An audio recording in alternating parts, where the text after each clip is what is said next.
In the grim darkness of the far future, legends walk among mankind.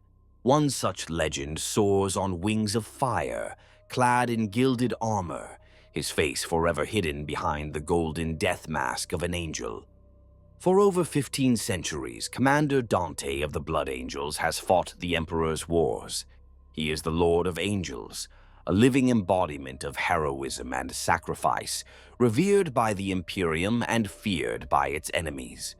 This is the saga of Dante, the longest-serving chapter master of the Adeptus Astartes, and one of humanity's greatest heroes. Dante is the current chapter master of the Blood Angels Space Marines and the Lord Regent of the Imperium Nihilus.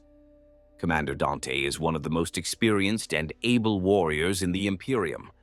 In no small part, this is due to the longevity of the Blood Angels gene seed and Dante's own indomitable spirit. He has ruled his chapter for over 1,100 standard years. He is believed to be the oldest living space marine, excluding those interred in dreadnought armor or trapped in temporal stasis, having fought in more battles than perhaps any man alive. To the soldiers and citizens of the Imperium, Dante is a figure of awe, a golden-armored angel who descends into the fray at the darkest hour to deliver mankind from annihilation. Yet behind that ornate death mask lies a warrior who has paid the price of centuries of war. Dante's life has been one of unending conflict, a tapestry of victories that have saved worlds, but also of heartbreaking losses that have tested his soul. As we explore his story, we will see how a mere boy named Louis Dante from the irradiated wastes of Baal Secundus rose to stand at the Emperor's right hand, how he has fought every enemy of humanity from ravenous aliens to the forces of chaos, and how he continues to bear the burdens of duty with a grace and determination that truly make him a legend among the angels of death. Origins on Baal Secundus. Baal Secundus was hardly the kind of place one would expect a hero to arise. It is an unforgiving moon, one of the 2 satellites orbiting the desert planet Baal, the homeworld of the Blood Angels. In the aftermath of the Horus Heresy, when the traitor legions devastated Baal with virus bombs, the once lush planet became a wasteland. Baal Secundus fared slightly better than its parent world, but it remained a barren, radiation-soaked desert. Its surface was a cracked expanse of former seas turned salt flats, dotted with the ruins of ancient civilizations and prowled by mutants and deadly predators. It was on this inhospitable rock that Louis Dante was born in the year 447 M40. From the moment of his birth, life was a struggle. Louis came into the world small and frail. His growth was stunted by malnutrition and by the low-level radiation that seeped into everything on Baal Secundus. He was born to a salt harvester clan, nomadic people who roamed the great salt wastes, scraping up precious salt crystals to trade at the few settlements on the moon. His mother died, bringing him into the world, along with his stillborn twin brother. So the infant Louis was raised solely by his father, Arias Dante. Arias was a hardened man. Like all salt harvesters, he had to be. The clan's life was one of constant peril. If the blazing sun and poisonous dust storms didn't kill you, the giant rad scorpions or marauding bands of mutant raiders might. Under such conditions, most of the clan died before seeing their 30th year. Despite these hardships, or perhaps because of them, young Louis Dante grew up with a fierce spark of resolve. From an early age, he showed a selfless streak. He was the boy who would give up his ration of water to help a dehydrated elder, or distract a rad scorpion away from the clan's camp to protect the younger children, an act that nearly cost him his life on more than one occasion. He idolized his father Arias, who despite his gruff exterior would tell Louis bedtime tales of the Sky Warriors, the legendary Blood Angels who, according to the stories, occasionally descended from the heavens to recruit the strongest youths of Baal Secundus. Around their clan's campfires at night, when the bitter cold set in and cutting winds howled over the salt flats, the elders would recount fragments of memory about the angelic legions of old and the great angel Sanguinius, the primarch of the Blood Angels. To many in the clan, these were half-forgotten myths, hardly relevant to the day-to-day fight for survival. But to Luis Dante, a child with little to look forward to but a short life of toil, these stories were everything. The idea that warriors of the sky, noble, immortal heroes, might one day come and uplift mere mortals like him was intoxicating. Arius, however, discouraged such dreams. He had seen a Blood Angel's recruitment years ago when he was a boy. A gleaming dropship had landed. Towering giants in red armor had tested a handful of youths, and a lucky or unlucky few were taken, never to be seen again. The rest of the aspirants died in the trials. Arias knew well that becoming a space marine was a fate only a rare handful survived, and that those taken never returned to their families. He kept this knowledge from his son as long as he could, but he made it clear that he did not want Luis to yearn for the sky. He wanted his only surviving child to stay with the clan, safe, relatively speaking, and carry on their family's meager line. But fate, it seemed, had other plans for Luis Dante. By the time he was in his late teens, Luis had grown into a wiry, tough young man. What he lacked in physical size, he was shorter and slighter than many of his peers, owing to his harsh upbringing, he more than made up for in determination and resourcefulness. In sparring bouts with other clan youths, Luis would win not by brute strength, but by stamina and clever feints. He had an uncanny sense for terrain from years of leading the salt caravan across shifting sands. And crucially, there was a fire in his heart, a desire to make a difference, to protect others, that set him apart from the daily grind of survival that consumed most souls on Baal Secundus. In 463 M40, that fire was put to the test. The Blood Angels came.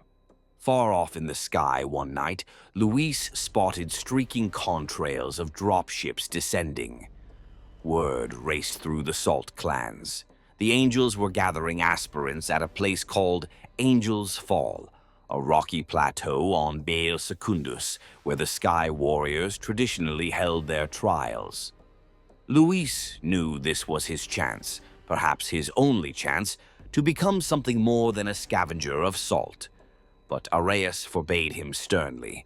Under no circumstances was Luis to attempt the trials. The thought of losing his son to the sky, or to the far more likely possibility of death in the trials, was too much for the aging father. For several agonizing days, Luis obeyed his father's command. He worked with the clan by day and listened for news at night. As more clans' rumors confirmed that the Blood Angels' recruitment trial was indeed underway, a war waged within the young man. On one side was duty to family. He loved his father deeply, and leaving would break Arias's heart. On the other side was the call of destiny itself, an opportunity to serve the Emperor and Sanguinius, to matter in the grand scheme of things, something he yearned for with every fiber of his being. In the end, destiny won.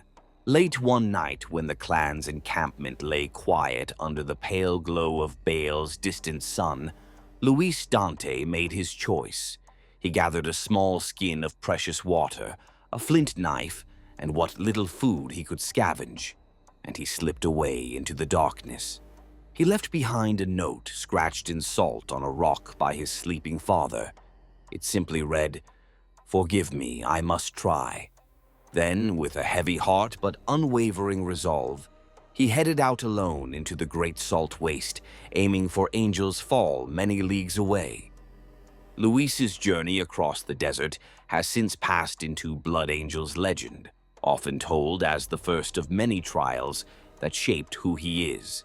With no map save the stars and scant supplies, he trudged across white salt flats and jagged canyons.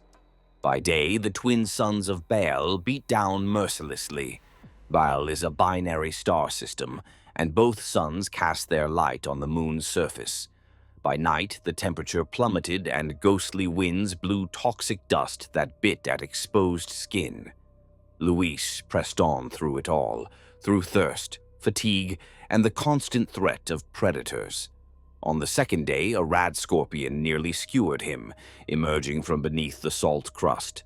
Luis only narrowly killed it by luring it into a narrow crevice where its bulk got stuck, then stabbing its softer underbelly repeatedly with his flint knife. On the fourth day, his water ran out entirely. Dehydration set in, turning each step into an exercise in willpower. Luis began to stumble, delirium tugging at his mind as the horizon wavered in the heat haze. It was then, as Luis Dante knelt in the salt with cracked lips and fading vision, ready to die alone under the pitiless sky, that something miraculous occurred. In the shimmering air ahead, he perceived a figure approaching. At first, he assumed it a hallucination or a mirage. A tall, armored warrior stride towards him, wreathed in golden light. The figure had noble, hawk-like features and great pinions of light that suggested wings. Luis had never seen an image of Sanguinius at that point in his life, yet here he beheld a vision of an angel. The mysterious figure did not speak, but it gestured for Luis to rise and follow. Half in a trance, Luis obeyed, stumbling after the glowing warrior. The golden figure led him to a small outcropping of rock, one that Luis could have sworn hadn't been there hours before. There, in the shade of a crag, Luis found salvation. The mummified corpse of a long-dead wanderer, its pack still containing 2 full flasks of water untouched by time. With shaking hands, Luis uncorked a flask and drank deeply. Never had warm, stale water tasted so sweet. By the time he had recovered his wits, the golden-armored stranger was gone without a trace.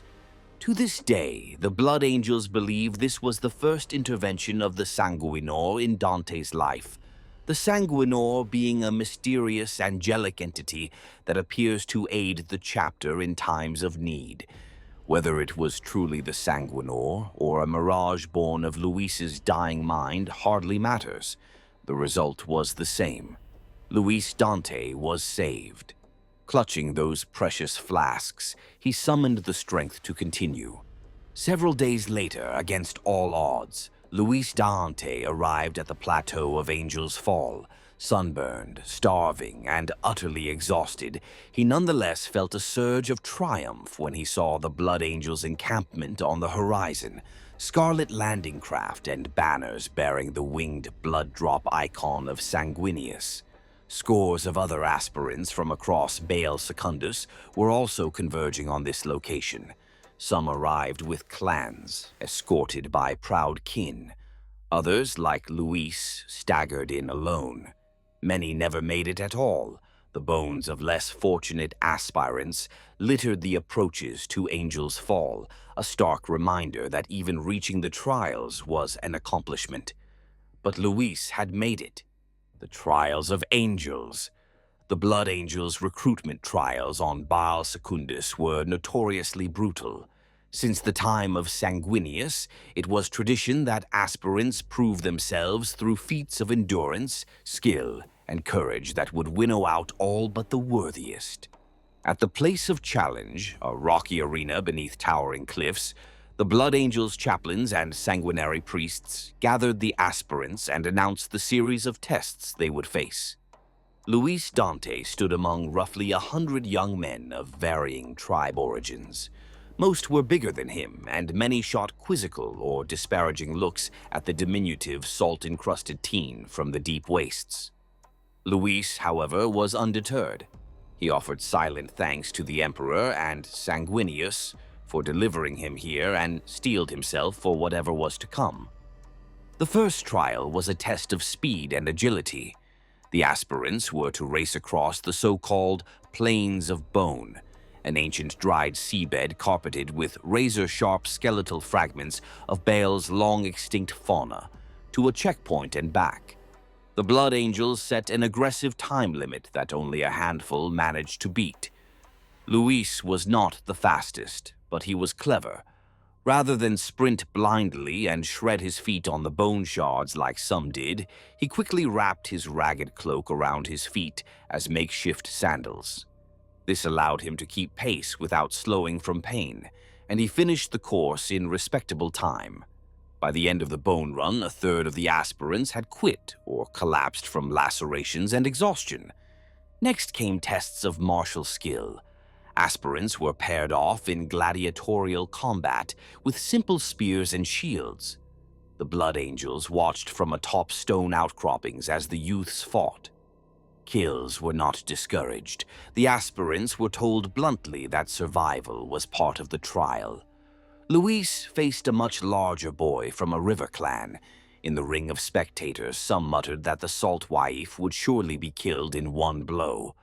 But Luis danced around his opponent, conserving energy in a way that belied his age.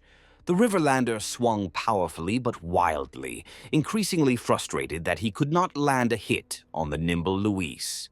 At last, when his foe overextended, Luis struck, a precise jab that caught the other boy's wrist, making him drop his spear in pain. Luis then swept his opponent's legs out from under him and leveled the spear point at his throat. The duel was over. Luis helped his defeated rival up, a gesture of sportsmanship that earned a slight nod from one observing Blood Angel's chaplain, and both lived to continue, unlike a few other bouts which ended messily. Further trials followed. The aspirants were made to climb the cliffs of Angel's Leap, a sheer rock face that tested their strength and fear of heights. At the summit, the ultimate test awaited: the leap of faith. Each aspirant had to leap from the cliff's edge across a vast chasm, wearing crude wing-like glider harnesses fashioned from animal hide and bone. This was a reenactment of a legend from Sanguinius's own youth on Baal. The aspirants' task was to control their glide down into the narrow canyon below. Those who failed would plummet to their deaths on the rocks. Luis felt his heart hammering as he stood on the precipice, hot winds gusting upward. Far below, he could see shapes of previous aspirants, some moving as they recovered from landing, others unmoving, likely dead or gravely injured. Summoning every ounce of courage, Luis sprinted and leapt out into space. For a terrifying second, he plummeted, his stomach lurching into his throat. Then the wind caught the hide wings and he stabilized. Remembering what he'd observed of birds on the salt flats, Luis carefully adjusted his arm span and the tilt of his body to steer. He swooped through the canyon, narrowly missing a jagged spur of rock, and managed a rough but survivable landing at the canyon's base. Bruised but alive, he had passed the leap of faith. Many others did not.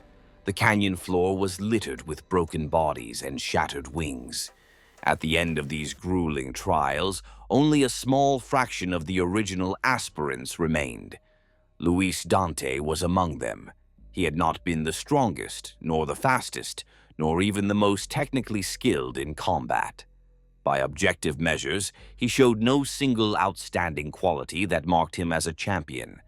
But what he did have, in ample supply, were grit, intelligence, and heart. He survived each challenge, sometimes by ingenuity, sometimes by sheer perseverance.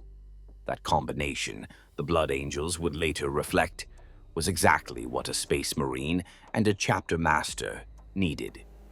As the dust settled on the final trial, the Blood Angels' chaplain, overseeing the recruitment, a stern warrior named Chaplain Malaphael, strode forward to address the battered aspirants. He wore obsidian black power armor inscribed with litanies of faith, and an imposing skull helm that seemed to gaze into each aspirant's soul. With him was sanguinary priest Ariazon, a caretaker of the chapter's genetic legacy. Under the blood-red sky of Baal Secundus, these angels of death began the rites of selection. One by one, they called forward those deemed worthy. When Luis Dante's name was called, he later learned Malaphael had taken note of his duel and his leap of faith success. He stepped forward and knelt. The chaplain intoned a solemn oath, asking if Luis was ready to forsake his old life and serve the Emperor unto death. Luis answered yes without hesitation. In that moment, Luis Dante ceased to be a mere Salt Clan boy. He became an aspirant of the Blood Angels. All told, out of the 100 or so who began the trials at Angel's Fall, only a dozen survived to be taken as aspirants. Those who passed were swiftly ushered aboard Thunderhawk gunships and flown to Baal itself, to the mighty fortress monastery of the Blood Angels. Luis caught only glimpses of towering spires and vast crimson halls as he and the other recruits were whisked into the apothecarian deep within the fortress. Everything moved in a blur now. The aspirants were about to face an even more profound trial: the transformation into Space Marines. Transformation and revelation. Inside the Blood Angels' fortress monastery on Baal, aspirant Dante experienced wonders and terrors beyond any he had known. The new aspirants were prepared for the sacred process of gene seed implantation that would, if successful, remake them into superhuman Adeptus Astartes. Under the care of sanguinary priest Arazon, Dante underwent surgeries and treatments to begin this process. He received implants, bizarre organs like the secondary heart, the os modula to strengthen bones, and more over a series of operations. One of the final and most critical steps was the imbibing of the blood of Sanguinius. The Blood Angels, unique among Space Marines, hold a special ritual for their aspirants. The chalice of Sanguinius, also called the Red Grail, contains a sacred admixture of the Primarch's preserved blood. Under careful supervision, each aspirant drinks of this gene-rich blood, which catalyzes the final stage of their transformation and binds them to Sanguinius's lineage. Some aspirants handle this rite calmly, others convulse or scream as the potent blood ignites changes in their bodies. When it was Dante's turn to drink from the chalice, a profound change overtook him. He managed to swallow the thick, metallic-tasting fluid, and immediately pain unlike anything he'd felt seared through him. The room spun. He could distantly hear Arazon shouting instructions as Medicae servitors moved to restrain him on a gurney. Dante's memories of what transpired next are fragmentary and nightmarish. He remembers flashes of Chaplain Malaphael reciting the litany of blood over him as he writhed. He remembers his own voice screaming names he did not know, in languages he had never spoken. Indeed, to the astonishment of the attending sanguinary priests, the comatose Dante began speaking aloud during his transformation. He uttered the names of Primarchs long dead and demonic beings of the warp. Words that a mere aspirant from Baal Secundus could not possibly have learned. Some accounts say he cried out for Sanguinius, for Horus, even for the Emperor. Other times he ranted in unknown tongues, perhaps shouting curses at unseen enemies. The priests feared that Dante might be possessed, or that his body was rejecting the gene seed in a catastrophic fashion. For a week, Dante lay in a deep coma, suspended between life and death as the gene seed worked to rewrite his physiology. His fellow aspirants, those who did not suffer such extreme reactions, went on to begin their training while Dante remained in a fevered dream state. Chaplain Malaphael was faced with a grim choice: euthanize the aspirant if there was any chance he was corrupted, or trust in the Emperor and Sanguinius that this was a trial the young Dante could overcome. Malaphael, sensing perhaps a purpose behind Dante's ravings, chose to let him persist. A day turned into a week, then 2, then 4.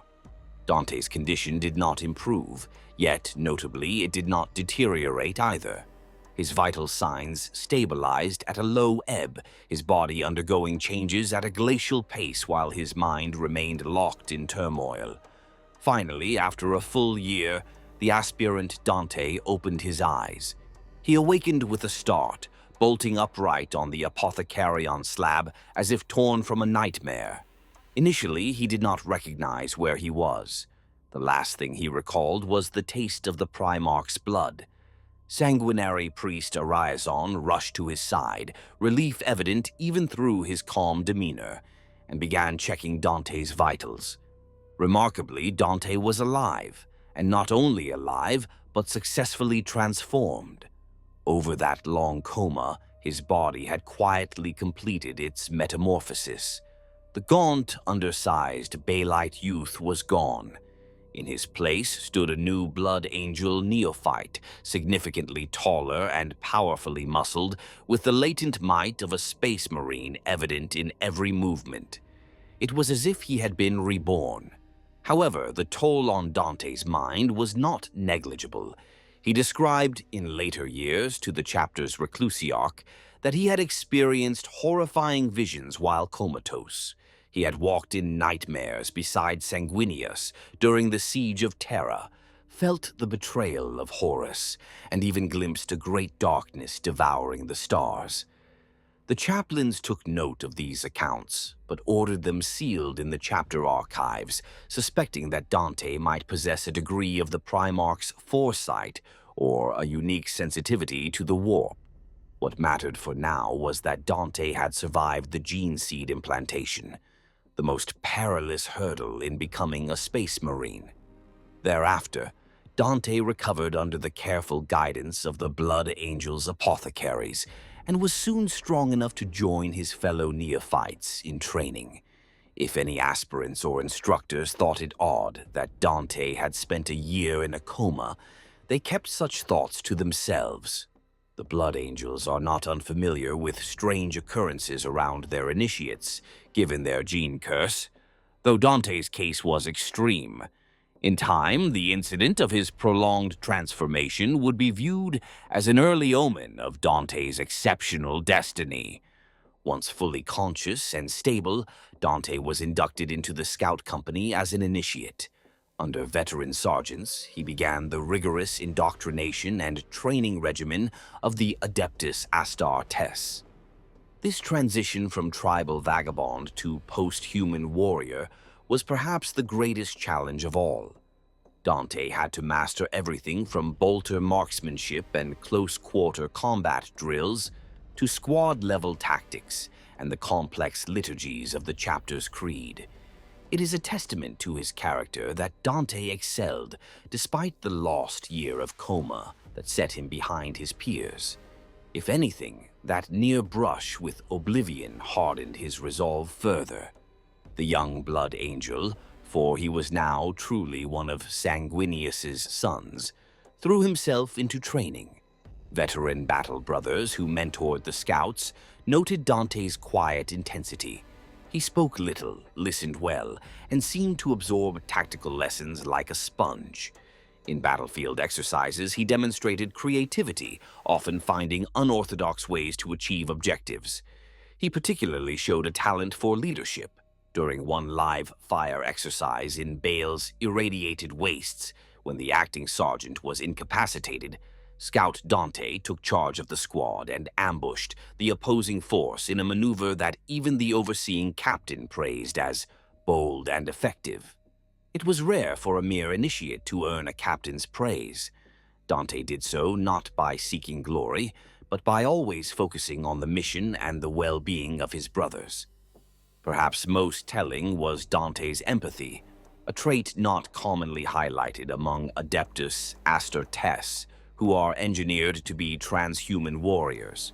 On several occasions, Dante was observed calming fellow initiates who struggled with the Black Rage, the Blood Angel's genetic flaw that sometimes caused madness. In one instance, An initiate named Tolin succumbed to a fit of the Black Rage during intense hand-to-hand drills, believing himself to be sanguineous, fighting traitors. As instructors rushed to subdue the frothing initiate, it was Dante who stepped forward, unarmed, and spoke calmly to Tolin, reciting lines from the Canticle of Repose that all blood angels learn. Incredibly, Tolin's glazed eyes cleared long enough for the apothecary to administer sedation. When asked later why he risked himself like that, Dante simply said that Tolin was his brother and he would not see him harmed. Such compassion, paired with courage, marked Dante as a space marine of uncommon soul even early in his career. Over decades, Dante rose through the ranks of the chapter. He fought in numerous battles as a line battle brother, earning a reputation for level-headedness and determination in combat. After proving himself in the Scout Company, he was elevated to the 10th Company as a full battle brother. He served in a Devastator squad initially, laying down withering cover fire with heavy bolters and plasma cannons on many battlefields. Here, he learned the arts of patience and precision. Later, he advanced to an assault squad where he honed the use of jump pack and chainsword, embracing the Blood Angels' famed descent from the skies style of warfare. It was in this role, leaping into the teeth of the enemy with a roar on his lips, that Dante's innate leadership began to shine unmistakably. His squad mates often found themselves naturally following Dante's lead, even when sergeants were present, angling subtly to align with his movements because his tactics were so sound. Promotions followed as surely as day follows night. Dante became a sergeant, entrusted with command of his own squad. As Sergeant Dante, he continued to impress. He maintained strict discipline, yet unlike some Astartes, he was not harsh for harshness' sake. He inspired his men by example, always being the first to charge and the last to retreat. Many of his squad's successes were attributed to the esprit de corps he instilled. They fought not just for the chapter or the emperor, but for Dante, their brother and leader. It was in 753 M40 that Dante's climb took a major step. He was promoted to the rank of captain, given command of the Blood Angels' 5th Company. This was a tremendous honor, as captaincy indicated the chapter's absolute trust in an individual's strategic acumen and personal prowess. Captain Dante. It has a certain ring to it, and indeed, by this time the name Dante was becoming well known within the Blood Angels as a rising star of the chapter. Rise to Chapter Master. Captain Dante proved to be an exceptional company commander. Throughout the latter half of M40, he led the 5th Company in numerous engagements across the Imperium. Records from this era note that, under Dante's leadership, the 5th Company executed several textbook-perfect strikes against heretical uprisings and Xenos raiders. His very presence inspired his company to acts of valor extraordinary, even for Space Marines. Dante gained a reputation for being utterly fearless, aggressive in attack but not reckless, and quick to exploit an enemy's mistakes. If opponents ever showed a moment of hesitation or a flaw in their strategy, Dante was on it in a flash, a trait that would characterize him for centuries to come. It was perhaps fated, or guided by the Emperor's hand, that Dante's greatest test came relatively early in his career as a captain. Nearly 3 centuries after Dante's birth, the Blood Angels chapter faced one of the direst threats in their post-heresy history, the Callius insurrection. The Callius subsector was a group of star systems that, in the late M40, fell into widespread rebellion against the Imperium.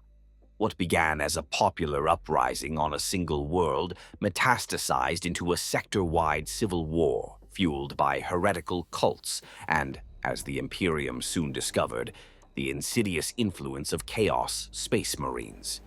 Initially, another Blood Angel successor, Chapter, the Angels Numinous, responded to the rebellion. But they were overwhelmed when traitor Astartes from various Chaos warbands, including elements of the Black Legion, emerged to lead the rebels. Realizing the seriousness of the situation, the Blood Angels chapter of the time ordered a massive intervention. 3 full companies of Blood Angels, a significant portion of the chapter's strength, were dispatched to Callias. Among them was Captain Dante and his 5th company.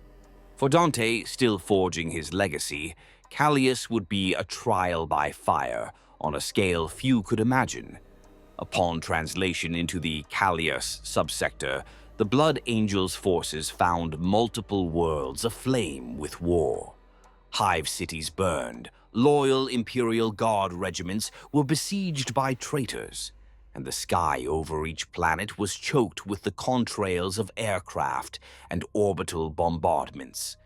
Dante and the other company captains coordinated with the Angels Numinous, whose surviving forces were desperately holding on to a few footholds. Dante spearheaded the assault on Callias Landing, the subsector capital world that had become the nerve center of the rebellion. From the moment they made planetfall, Dante's 5th company made a tremendous impact. They descended via Thunderhawk into the heart of the enemy-held spaceport, blasting apart traitor armor and scattering heretic militia with disciplined bolter volleys. Dante was at the forefront, his jump pack leaving a contrail of fire as he vaulted over defensive barricades, his chainsword roaring a song of death. In one iconic early clash, Dante's company relieved a surrounded detachment of Angels Numinous, who were on the verge of being overrun by a horde of cultists. Dante ordered a perfectly timed countercharge that caught the rebels in a crossfire. Amid that battle's smoke and haze, Dante found himself face to face with a towering Chaos Space Marine champion, a hulking figure in Baroque black armor, a champion of the Dark Gods. The traitor swung a crackling power axe at Dante, howling praises to some foul deity. Dante, fearless, met him head-on. After a brief duel of brutal intensity, Dante clove the traitor from shoulder to hip with a decisive blow of his weapon, ending the duel and sending the heretic's head tumbling into the dust. The sight of their champion's defeat broke the cultists' morale, and the loyalists routed the enemy shortly thereafter. Yet for every victory, another crisis blossomed. The Callias insurrection was not a single planet or foe that could be swiftly decapitated. It was a hydra, multi-headed and resilient. As soon as Dante's forces secured Callias Landing's main hive, word came that 2 neighboring planets had seen uprisings intensify, spurred by Chaos warbands using the distraction to attack. The war became a grind. Weeks turned to months, months to years. The Blood Angels committed more and more of their chapter to the conflict, determined to snuff out this chaos-tainted rebellion. Captain Dante distinguished himself again and again, rescuing the embattled Angels Numinous from certain destruction on the ash plains of Korbul, masterminding a surprise night assault on a heretic artillery encampment on Vanoth that had stalled the Imperial advance, and many other feats. His adaptability and calm under pressure earned him not just the respect of his fellow Blood Angels, but also of the Imperial Guard commanders, and even a Mechanicus Magos who fought alongside the Astartes. However, the war took a dreadful toll on the Blood Angels. The Chaos forces were far larger and more coordinated than initial intel had suggested. What the Imperium thought was a local revolt was in fact a carefully orchestrated sector-wide campaign by multiple Chaos warlords seeking to carve out their own dominion. They lured the Blood Angels in and bled them over time. Casualties mounted. Veteran brothers fell in battle against rabid traitor Astartes of the World Eaters Legion. Cherished sanguinary priests were sniped by cultist assassins. Even one of the chapter's venerable dreadnoughts was destroyed, when a heretic plasma bomb collapsed a city block on top of it. As the war stretched on, Captain Dante's role expanded. When one of the senior captains, the commander of the Third Company, was slain by a demon engine on Helios 4, Dante found himself coordinating not just his own Fifth Company, but the remnants of the Third as well. He essentially became de facto battle group commander for half the chapter's forces in Callias.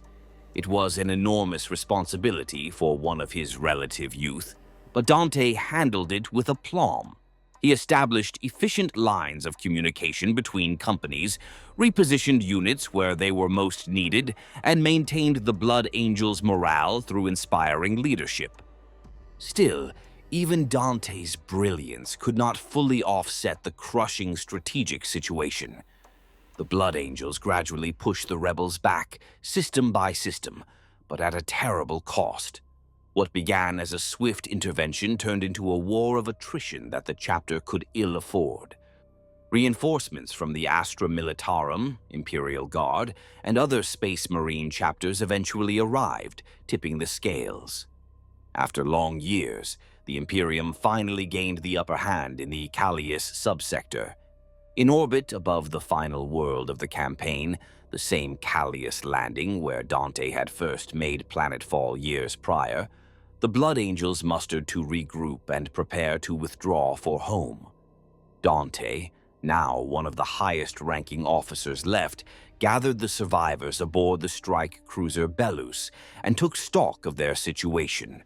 It was grim beyond words. Out of roughly 1,000 Blood Angels who had deployed to Callias over the course of the war, fewer than 200 still lived. Entire companies had been virtually wiped out. The chapter master himself and most of the chapter council, the highest leadership, were confirmed killed in action. The Blood Angels had won the war, but were as near to extinction as they had been since the Horus Heresy. As if to drive the point home, fate delivered one final cruel twist. While the Blood Angels' fleet orbited Callias Landing, performing last rites for the fallen and boarding their ships to return to Baal, a Chaos war fleet, a retribution force, sprang a surprise attack. A roaring tempest in the warp disgorged a traitor armada led by vengeful Black Legion veterans who saw an opportunity to destroy a first founding chapter at its weakest. Alarms blared aboard the Belus and other ships as warp signatures multiplied. Burned out and ammunition-starved Blood Angels ships scrambled to form a battle line. Dante, aboard the Belus, immediately took command of the Void defenses. The surviving senior captain was incapacitated from earlier wounds. Through Vox channels, he directed the chapter's remaining vessels and appealed to the newly arrived Imperial Navy reinforcements to assist. What ensued was a desperate void battle that raged for 3 bloody days and nights above Callias. Warships dueled at point-blank range, their lance batteries gouging each other's hulls amid fields of drifting wreckage. Boarding torpedoes streaked back and forth as both sides attempted to capture or sabotage enemy vessels. The space around Callias filled with the debris of destroyed craft and the frozen bodies of the slain. Dante threw himself into this battle with every ounce of determination left in his weary bones. On the second day of the Void War, he personally led a boarding assault onto a Chaos battleship, an enemy vessel designated Hellstorm in later records. With a hand-picked squad of veteran Blood Angels in Terminator armor, Dante launched from the Belus in a modified assault boat, braving furious point defense fire, and smashed through the Hellstorm's hull near its bridge. What followed was brutal corridor-to-corridor fighting in the flickering half-light of the enemy ship. Dante, in the vanguard, carved a path through packs of traitor marines from the Black Legion. Bolter rounds ricocheted from his ancient artificer armor as he sprinted down blood-slick hallways. At one junction, a hulking Chaos Terminator champion barred his way, a giant in spiked obsidian plate, wielding a crackling demon axe. The traitor roared a challenge, "Blood Angel, your false emperor has abandoned you." Dante answered not with words, but by action. He lunged forward, parrying the downward swing of the demon axe with the haft of his own weapon, then driving the blade of his axe into the Terminator's chest with a burst of strength. The champion fell with a crash of sundered ceramite. Dante pressed on. Reaching the enemy bridge, he found the Hellstorm's heretic captain trying to overload the ship's reactors, preferring to deny the Loyalists a prize, even if it meant destroying his own crew. Dante ended that cowardly scheme with a single precise swing, beheading the traitorous captain before he could finish the sequence. With the bridge secured, Dante ordered the Hellstorm's macro cannons turned on a nearby Chaos cruiser. The unsuspecting cruiser was caught off guard by fire from what should have been an ally. Great explosions rippled along its length as the Hellstorm's batteries gutted it at close range. Moments later, the Chaos cruiser broke in two, aflame, and began its death spiral into the atmosphere of Callias Landing. Such was the ferocity and brilliance of Dante's actions throughout that void battle. By the third day, the surviving Chaos vessels realized they could not overcome this final furious resistance. Finally, as Dante stood on the blood-streaked command deck of the Belus, having returned after leaving the Hellstorm a burning ruin, sensors showed the remaining traitor ships translating back into the warp, fleeing to save themselves. The void fell silent. At last, the Blood Angels had truly emerged victorious, but at unimaginable cost. The chapter was shattered. When Dante surveyed what remained of their once proud fleet, he found only wreckage and ghosts. Barely a ship or two was left operational, and those were crammed with wounded. By some counts, out of 1,000 Astartes, roughly 150 survived the entire Callias campaign and subsequent ambush. The long twilight of unconsciousness in the apothecarian that Dante had experienced as an aspirant seemed almost a metaphor now for the chapter's state, hovering on the edge of oblivion. Aboard the strike cruiser Belus, the senior surviving officers of the Blood Angels gathered. The chapter master was dead, as were the chief librarian, high chaplain, and most of the captains. Only one captain remained active and uninjured enough to speak for the chapter, and that was Dante. So it was that in late M40, historians estimate around 014 M41, just as the 41st millennium began, the Blood Angels' remaining chaplains and sanguinary priests convened a somber council in the ship's reclusium chamber.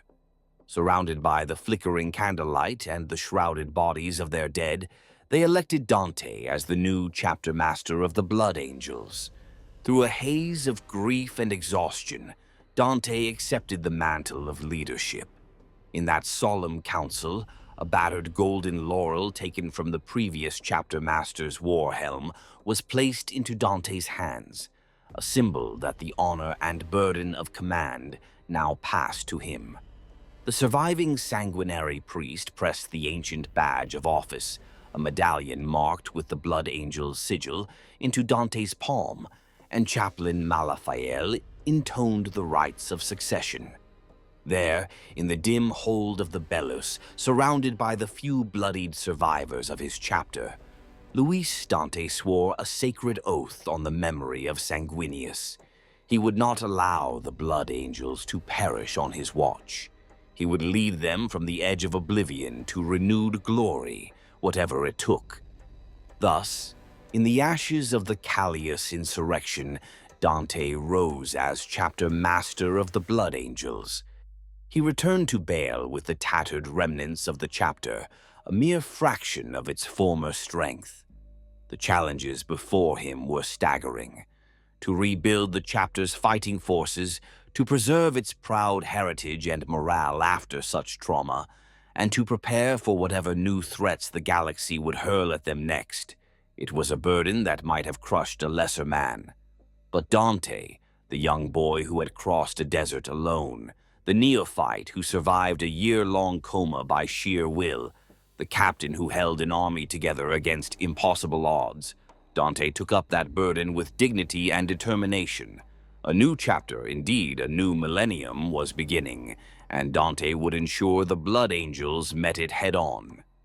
A millennium of war and legend. Dante's tenure as chapter master began with rebuilding. The early years of his rule were devoted to revitalizing the devastated Blood Angels. New recruits were drawn from Baal's moons in record numbers.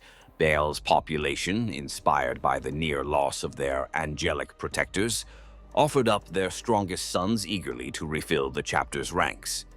Dante oversaw this regeneration personally.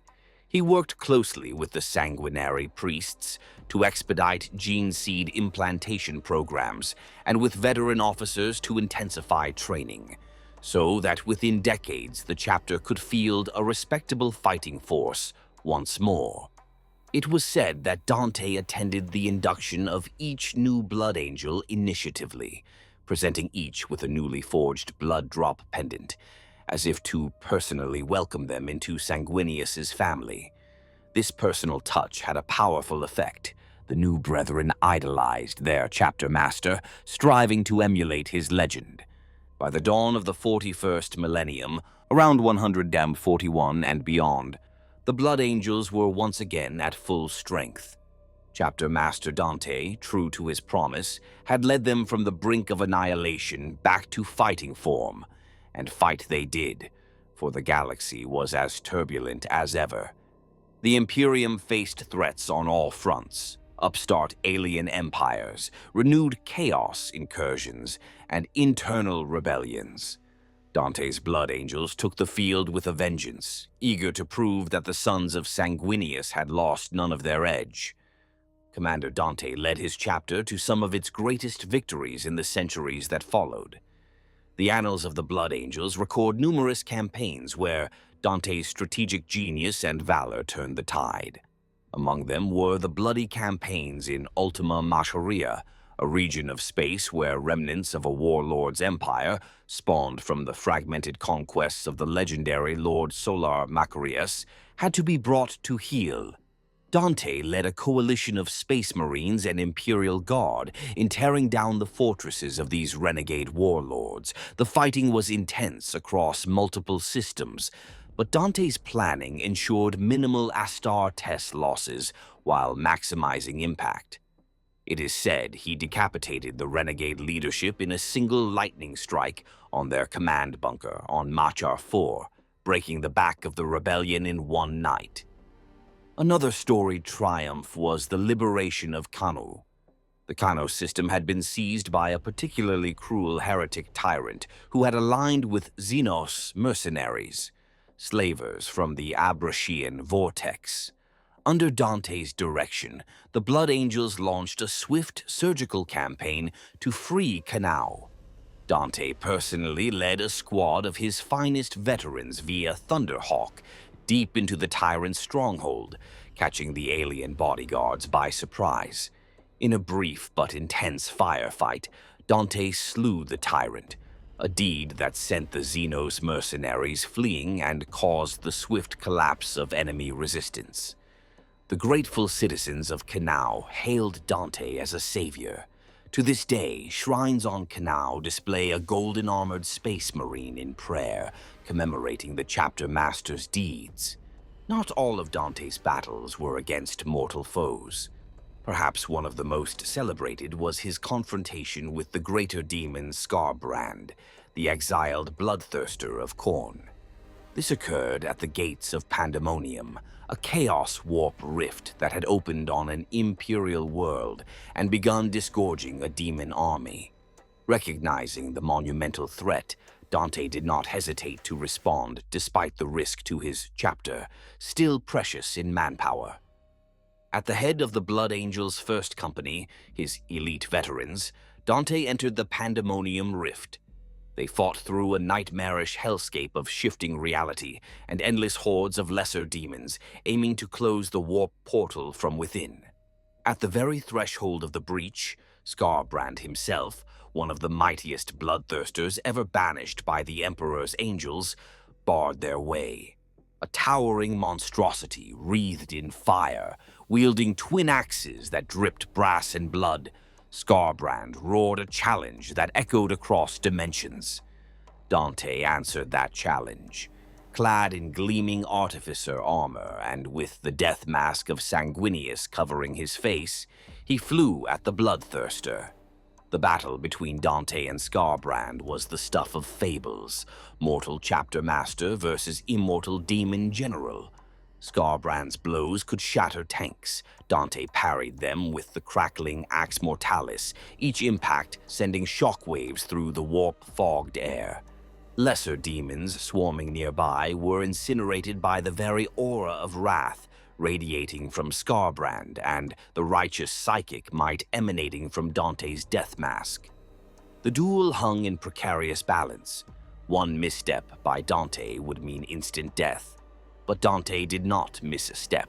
Mustering all his skill and the fervor of his chapter's faith, he evaded Skarbrand's killing strikes, leapt upon a pile of rubble to gain height, and with a mighty two-handed swing, hewed into the demon's neck.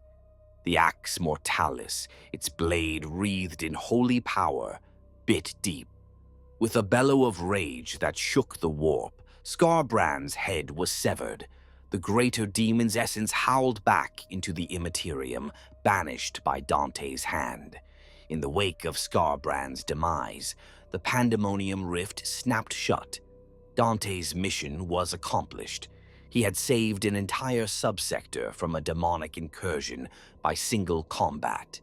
News of this feat spread rapidly across the Imperium, adding significantly to Dante's legend. Among the Blood Angels, the victory was seen as a sign that Sanguinius's grace still watched over his sons. For what else could explain such impossible glory? Another major campaign under Dante's leadership was the purging of the Blackfang Orc Empire. In late M41, a powerful Orc warlord calling himself Garshul the Destroyer had overrun a string of 12 human-inhabited worlds in the Blackfang region. These worlds, teeming with billions of human souls, were on the verge of being permanently lost to Orc dominion. Dante, ever eager to counter a rising threat before it worsened, pledged the Blood Angels to a grand crusade against Garshul's Greenskin Empire. Over several years, Dante meticulously orchestrated the campaign, world by world. On each planet, his strategy was similar: decapitate the Orc leadership and break their capacity to wage war. At Blackfang Prime, he led an orbital assault that plunged straight into the heart of the largest Orc horde. His forces created a spearhead that drove through thousands of Orcs until Dante confronted Garshul himself, an absolutely massive beast festooned with crude bionics and powered armor cobbled together from scrap. The fight was brutal. Garshul's brute strength sent Dante reeling more than once, denting even his master-crafted armor. But Dante's precision and fury eventually prevailed. Garshul fell, his head severed and held aloft by Dante to show the Orcs their warlord was no more. The death of their leader threw the Orcs into disarray, as is their nature. Dante capitalized on it, ordering immediate, relentless strikes to cull the disorganized greenskins. One after another, the 12 worlds of Blackfang were liberated in similar fashion. It was a bloody campaign. Orcs never go quietly. But by its end, the Orc Empire was broken. Those few Orcs who survived fled into the void or hid in deep caves, where they were hunted down by Death Company squads in the following months. Humanity reclaimed the Blackfang worlds, and Chapter Master Dante added another victory wreath to the honors on his armor. To the common citizens who were freed, he was nothing short of a divine avenger.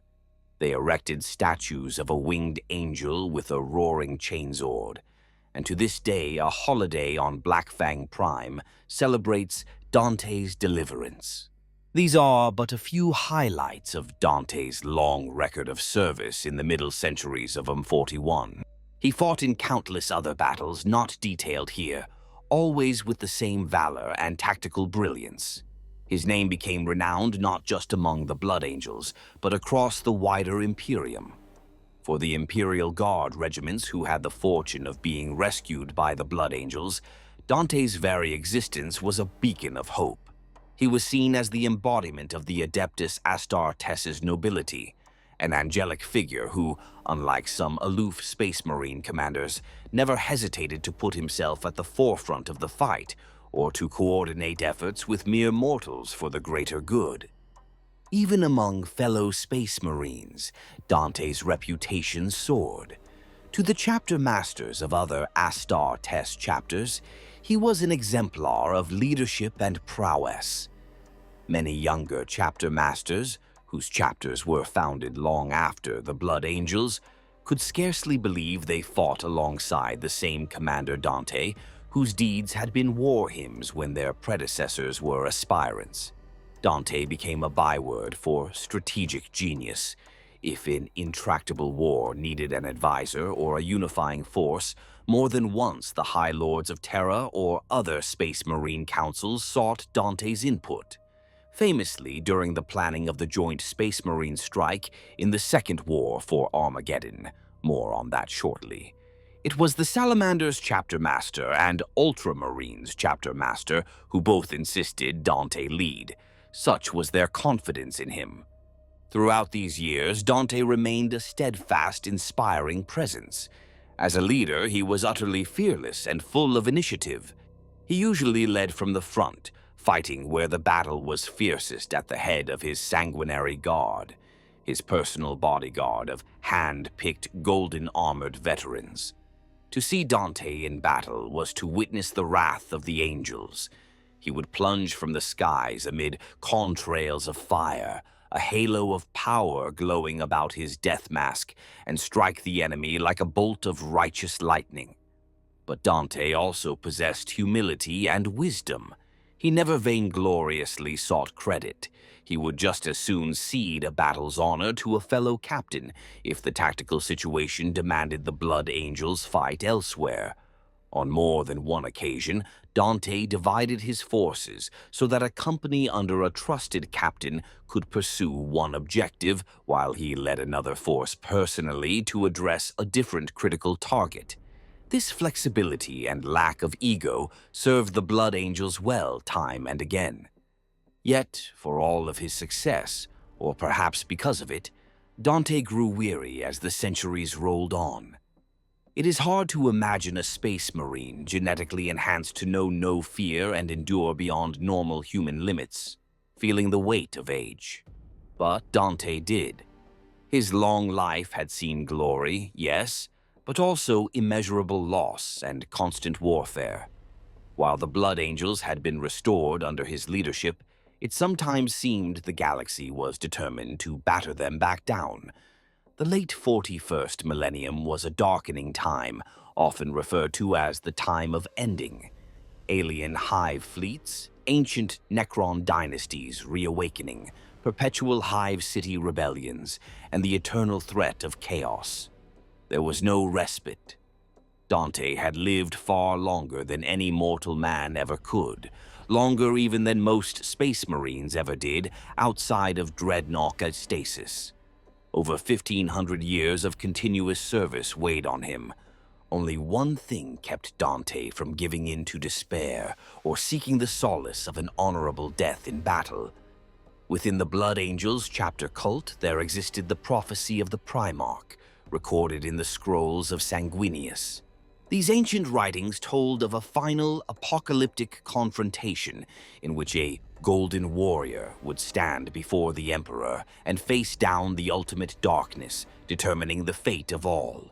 For generations, the Blood Angels had interpreted this prophecy as referring to Sanguinius himself at the Siege of Terra, for he had stood before the Emperor and given his life to halt Horus. But Dante, through some intuition or perhaps through his strange visions and dreams, believed otherwise. He became convinced that this prophecy was yet to be fulfilled, that he might in fact be the golden warrior who would one day defend the Emperor in humanity's bleakest hour. This belief, half hope, half burden, fueled Dante's resolve when all else might have failed. He frequently mused, to only his closest confidants, that the Emperor wasn't done with him yet, that when he was meant to die, it would be in that final duty to protect the master of mankind. Therefore, he could not allow himself the luxury of falling to ennui or seeking a glorious last stand too soon. He had to endure no matter the toll so that he would be present for that prophesied battle if it came in his lifetime.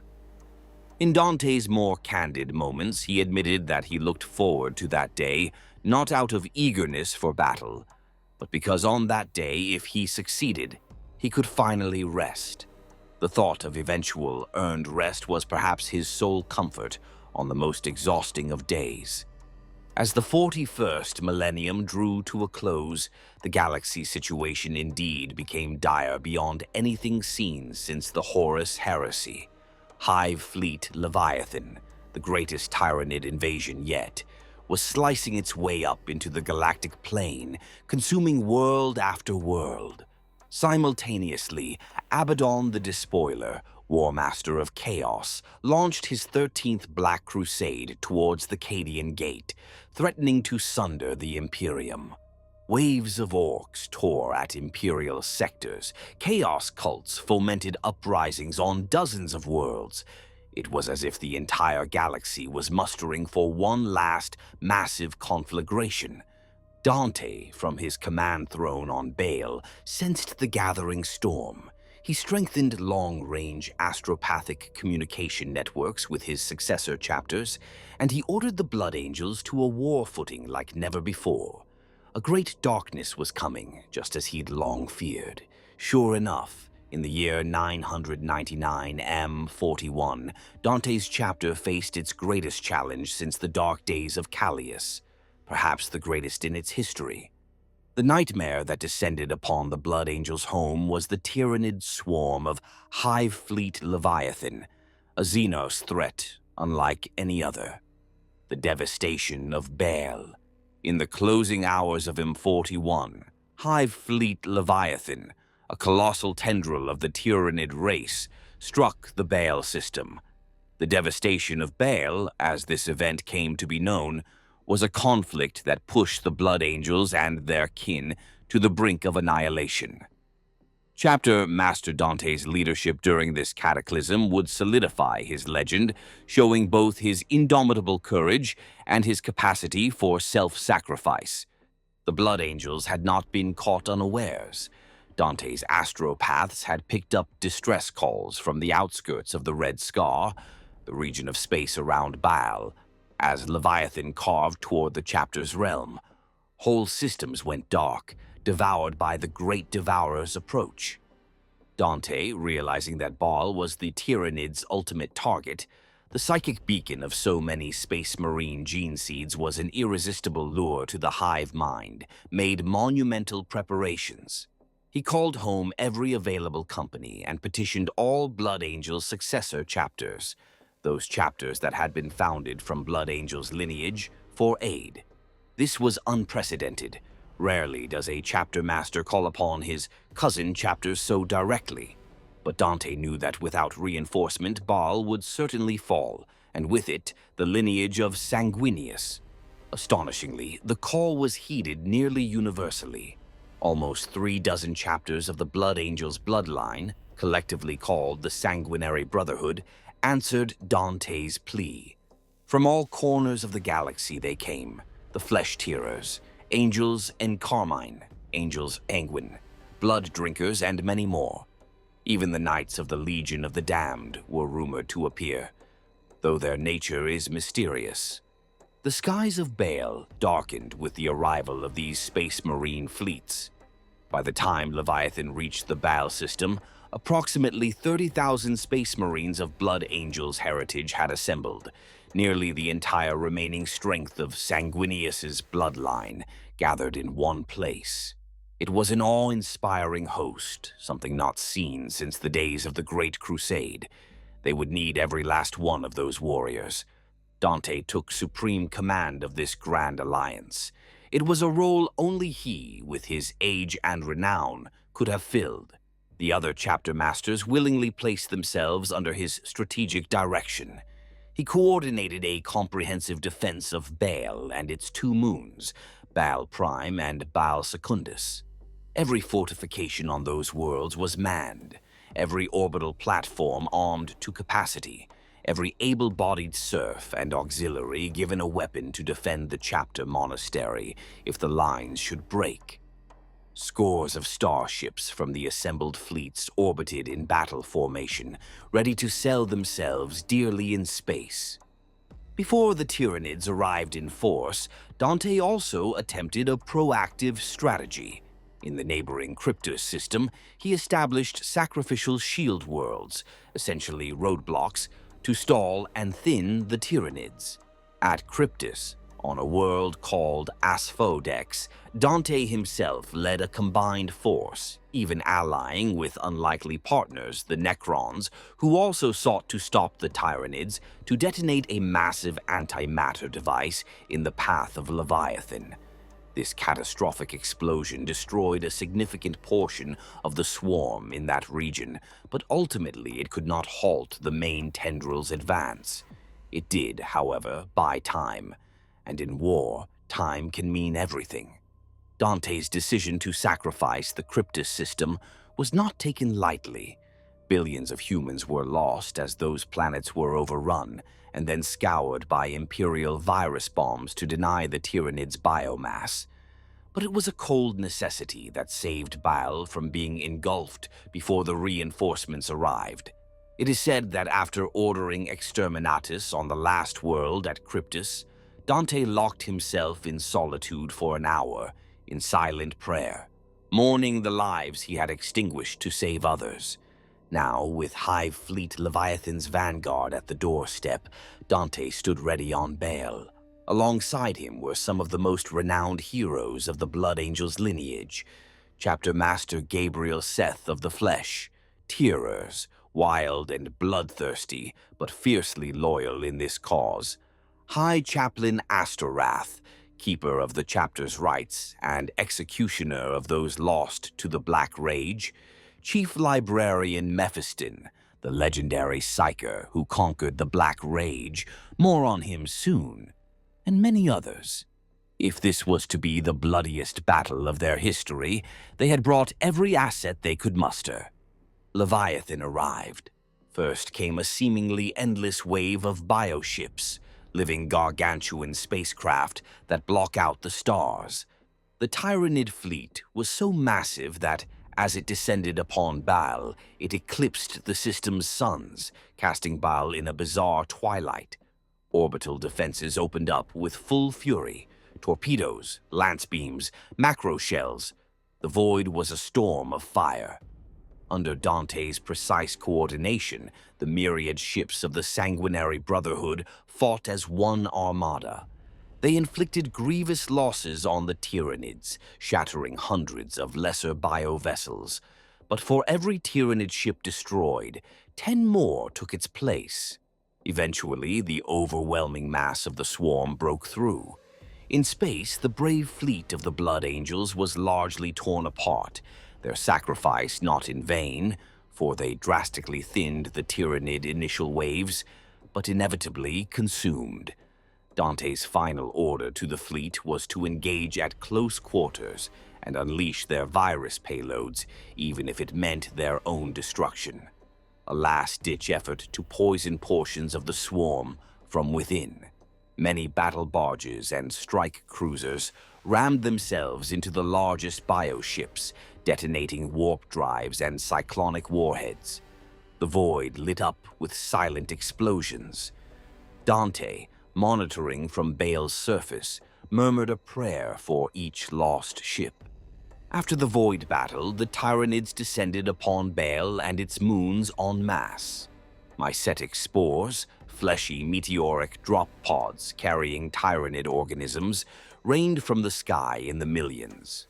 Picture a meteor shower where each meteor is a living creature hungry for flesh. The skies literally turned black with their numbers. Baal's proud planetary defense lasers fired until their barrels melted, swatting down tens of thousands of spores. but it was still only a drop in the ocean. When the first wave hit the ground, the devastation of Baal truly began. Upon Baal itself, Dante had concentrated the strongest forces around the Arx Angelicum, the Blood Angels' fortress monastery, and the major approaches to it.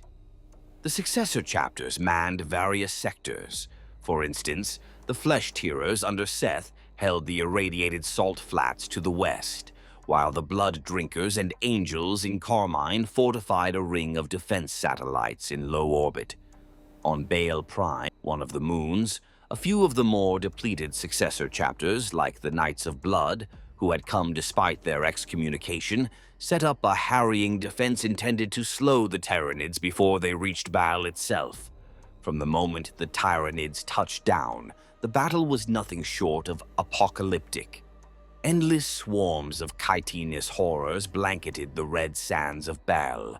The Blood Angels and their brethren met them with bolter, blade, and flame. Dante's plan was simple in concept, yet daunting in execution. Hold the line. Do not let the Tyranids break through to the Arx Angelicum. If the fortress falls, all is lost. So every street of Baal's ruined basilica districts, every canyon leading to the fortress, every trench and redoubt became a last stand for some squad of space marines. Dante, as always, was in the thick of it, wearing the death mask of Sanguinius and wielding his master-crafted power axe and inferno pistol. He led the central defense at the gates of the Arx Angelicum.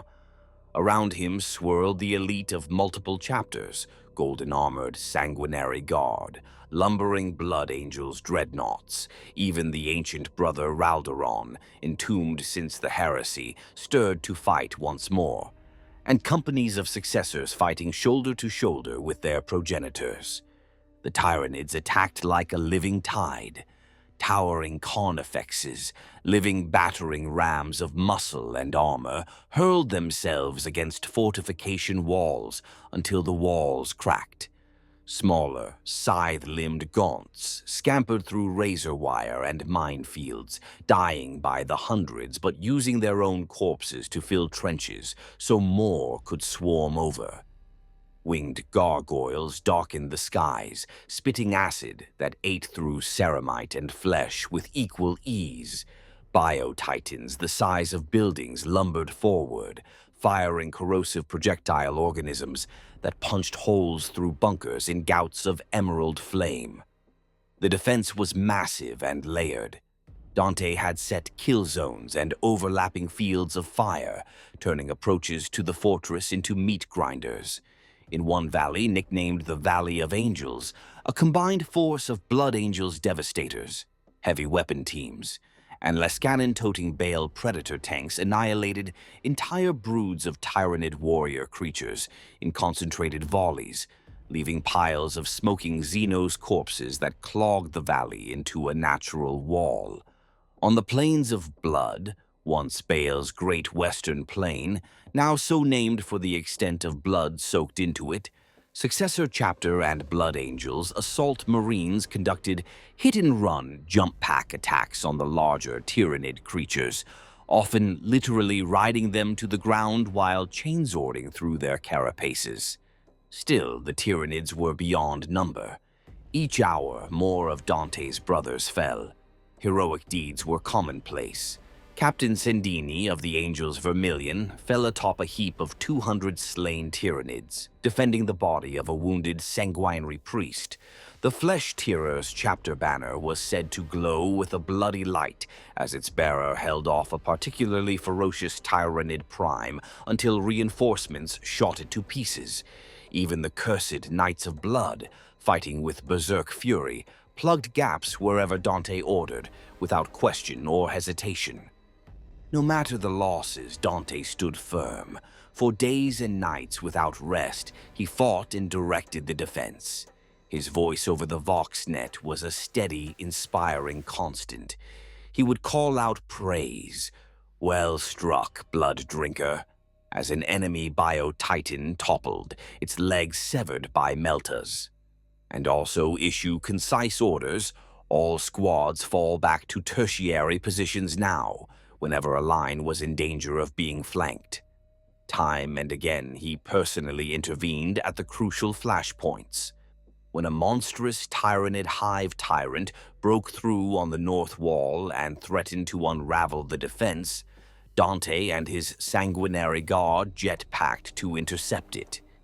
In a whirlwind melee atop a shattered bastion, Dante dueled this massive synapse creature, a bloated, psychic tyrannid warlord. The death mask of Sanguinius glared with built-in eye lenses that shone light directly into the Hive tyrant's many eyes, momentarily disorienting it. In that opening, Dante thrust his Inferno pistol under the beast's chin and fired, blowing apart its grotesque head from below. The huge Xenos collapsed, thrashing, and Dante wasted no time leaping off its corpse to lead a countercharge that pushed the swarms back out of the breach. It was in that same fighting that another strange omen occurred. Many Blood Angels swore that at the height of the battle, a golden-winged figure was seen fighting alongside them, a warrior that was not of any chapter present. This shining apparition appeared at a critical moment on Baal Prime, for instance, when the defenses of the Angels Excelsis chapter were about to collapse. Survivors reported a figure resembling Sanguinius himself, striking down Tyranids with a sword of light, buying the Excelsis time to regroup. Then the being vanished. Similar sightings occurred on Baal's surface near Dante's position. Some Space Marines later asked Dante if he had seen the mysterious stranger cloaked in light fighting on the periphery of the fray. Dante only smiled knowingly. To him and many others, it seemed clear that the Sanguinor, that enigmatic angelic protector, was indeed present on Baal, lending aid in their most desperate hours. Whether the Sanguinor was a spirit, a manifestation of Sanguinius's will, or something else entirely, none can say. But its appearances undeniably bolstered the Blood Angels, convincing them that their Primarch watched over them in this darkest night. Despite all valor and divine portents, the situation on Baal grew increasingly dire. The Tyranids simply had more bodies than the defenders had bullets. After several days of continuous carnage, the defense lines on Baal Prime finally collapsed. The few surviving Space Marines on that moon, including the last of the Knights of Blood and Angels Excelsis, transmitted a farewell and detonated their positions rather than be consumed. Baal Secundus, the other moon, had been turned into a decoy trap, laden with explosives, which took a portion of the swarm with it when it blew, but still the Tyranids pressed on. On Baal itself, the fortress monastery stood battered and partially breached. Mount Seraph, upon which the Arx Angelicum sat, was pocked with impact craters and carpeted in Tyranid dead. But so too was it carpeted in the bodies of noble Space Marines. The Sanguinary Guard, Dante's glorious golden companions, were reduced to a single surviving member by this point, all others having perished defending their Lord Commander. Many successor chapters were entirely wiped out, fighting literally to the last man at Dante's command to hold some crucial gate or bastion. Dante felt each loss keenly. Beneath his death mask, his face, lined by centuries, grew even more drawn and his heart heavy. He had hoped to spare more of his brothers, but it was beyond mortal power to save everyone from this Leviathan of an enemy. And still, the Hive Fleet poured forth more monstrosities. Dante knew the hour was truly desperate. He readied himself for what might be the final stand. In the blood-stained sands before the fortress gates gathered the remnants of the Sanguinary Brotherhood, a couple hundred Space Marines at most, out of the thousands that had arrived. At their center was Dante. He stood unbowed, his armor cracked and scorched, his mantle torn, but in his eyes burned defiance. Here was the Golden Warrior in truth, willing to give all so that some spark of humanity's light might endure. Then destiny intervened in a way even Dante had not foreseen. As the surviving Blood Angels prepared to sell their lives dearly, an unexpected new player entered the stage of war. Without warning, the warp rift known as the Cicatrix Maledictum, the great rift that had torn the galaxy in half during Abaddon's 13th Black Crusade, roiled across the skies of Baal. A storm of unnatural darkness swept over the planet. Both Tyrannid and Space Marine paused in confusion as a new nightmare arrived. A vast horde of demons of Khorne manifested right in the midst of the Tyrannid swarm. Leading them was none other than the greater demon Ka'Banda, the arch-nemesis of Sanguinius himself, a bloodthirster of terrible power who had fought the Primarch during the Horus Heresy and long hungered to doom his bloodline. Ka'Banda had not come to save the Blood Angels. Rather, in the single-minded fury of a servant of Khorne, he saw the immense biomass of the Tyrannids as a colossal offering of skulls and blood for his god. In effect, the Blood Angels and their allies had been fighting the Tyrannids for survival. Now the demonic legion of Khorne fell upon those same Tyrannids in an orgy of slaughter. It was an epic and bizarre three-way battle: Space Marines versus Tyrannids versus demons. For Dante and his warriors, this turn of events was both a curse and a blessing. The demons were indiscriminate. They attacked whatever was in reach, be it Xenos or human. In fact, on Baal Prime, Ka'Banda's bloodletter hordes wiped out the last Blood Angels defending the ruins. The demons cared not that those Astartes were foes of their foe. They only cared for slaughter. But crucially, the demons absolutely ravaged the Tyrannids. Ka'Banda had astutely timed his invasion, perhaps sensing the psychic shock of the Great Rift's creation, to coincide with the Tyrannids being at full glut around Baal. His forces hacked and tore through the Hive Fleet swarms with unholy glee. Gigantic demon engines, brass and bone, clashed with Tyrannid bio-titans in titanic duels that flattened entire mountain ranges on Baal Prime. The skies above Baal teemed with flocks of winged bloodthirsters, tangling with winged hive tyrants and gargoyle broods. It was slaughter on a scale that defies easy description, exactly what Khorne delights in. For the Blood Angels, one immediate effect was a strange lull in the immediate onslaught against the fortress. Many Tyrannid creatures instinctively turned to face this new threat, the hive mind reprioritizing the demons as they were utterly disrupting its synapse network.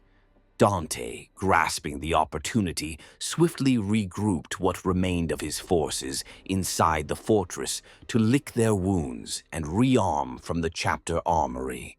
He did not trust for a moment that the demons were on his side. He knew full well Ka'Banda's hatred of the Blood Angels. But he also recognized that the demon onslaught was inadvertently doing what the defenders alone could not, annihilating Leviathan's endless reserves. And indeed, within a matter of days, the impossible happened. The Tyrannid Hive Fleet Leviathan was effectively defeated. The demons slaughtered so many Tyrannids both on Baal's surface and in orbit, where a portion of the Tyrannid fleet engaged a massive host of Khornate demons that appeared in space, that the hive mind's grip on the system was broken. Ka'Banda himself carved a mountain of Tyrannid skulls on Baal Prime so high that it was visible from orbital piked feeds, forming the icon of Khorne across an entire hemisphere. Having achieved his grotesque objective and denying the Tyrannids their victory, the Bloodthirster then withdrew his forces as the warp rift began to calm. Just as suddenly as they arrived, the demons vanished, returning to the warp, leaving behind an eerie stillness. Baal was saved by the intervention of one of the chapter's oldest foes. It was a bitter, Pyrrhic victory.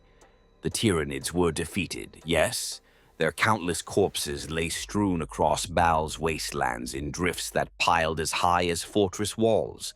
But the Blood Angels and their successors had been nearly annihilated in the process. And now an eerie silence fell, with the sky still choked in biospore clouds and demonic ash. Dante, grievously wounded and utterly exhausted, strode through the aftermath like a man in a dream. Bodies of angels and aliens carpeted the ground. The fortress monastery was largely in ruins. The chapter's chapter banner hung in tatters, though still flying defiantly where Sergeant Tycho, one of the fallen heroes of the battle, had planted it last. Dante surveyed all of this, and for the first time in many long years, he felt truly old. It was then, in the aftermath of Apocalypse, that salvation arrived from a direction Dante did not expect. From the warp space route of the Red Scar, a massive fleet emerged into orbit above Baal. At first, the weary Blood Angels prepared to sell their lives anew. Was this another wave of Tyranids, or Emperor forbid, some new invader come to pick the carcass of Baal?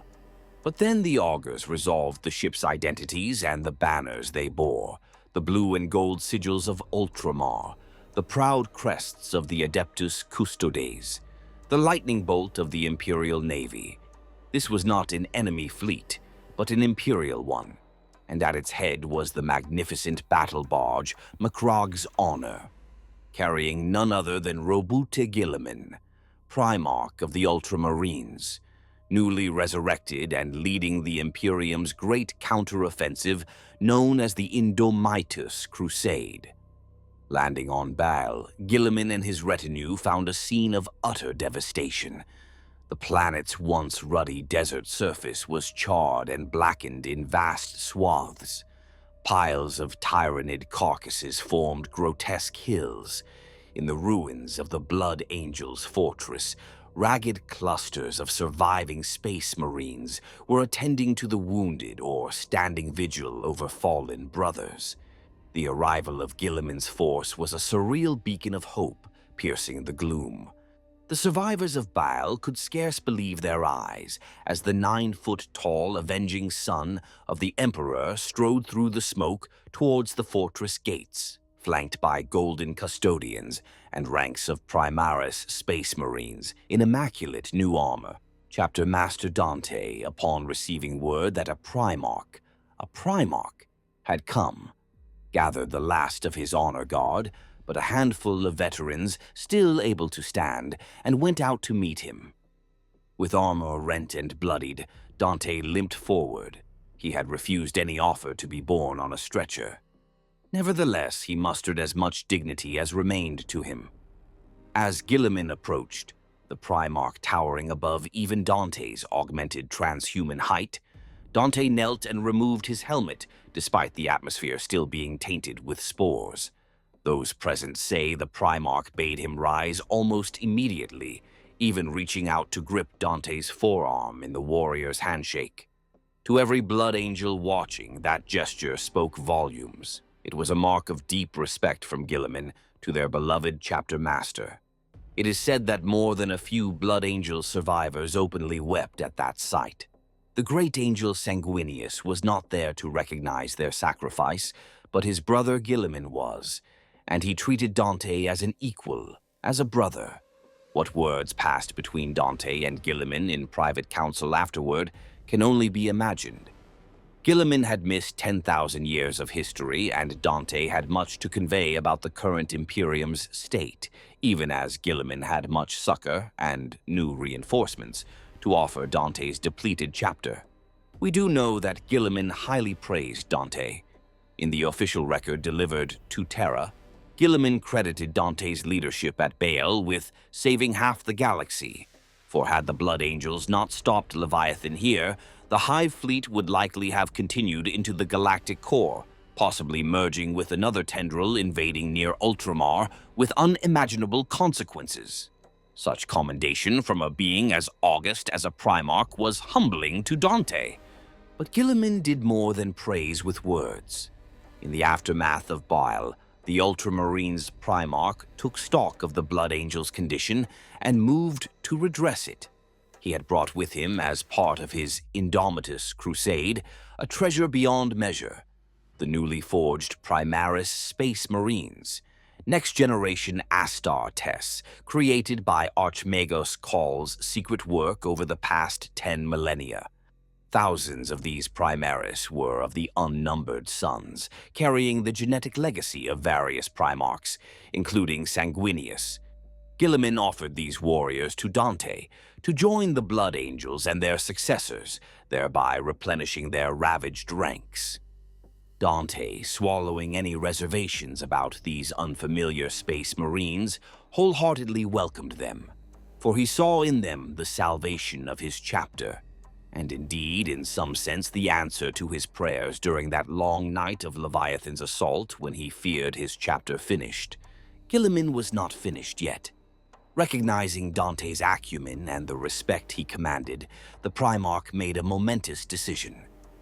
In the grand reorganization following the formation of the Great Rift, Guilliman appointed Dante as Lord Regent of the Imperium Nihilus, effectively making Dante the ruling military commander of all Imperial forces cut off on the far side of the Rift, the half of the galaxy without the Astronomican's light, often called the Dark Imperium. It was a nearly unprecedented honor to place a chapter master in such a position, but Guilliman had immense faith in Dante. In Guilliman's own words, Dante was a man of proven courage and wisdom, a shining beacon in the darkness. Who better to trust with holding together the sundered Imperium? Dante, ever dutiful, accepted this burden, his sense of responsibility outweighing any reluctance to assume authority beyond his chapter. Thus, after the devastation of Baal, a new chapter in Dante's life began. He was no longer just the chapter master of the Blood Angels. He became the warden of Imperium Nihilus, tasked with defending and guiding literally half of humanity's domain through the nightmare of the post-Rift Age. It was a role Dante never sought, but approached with the same resolve he gave everything.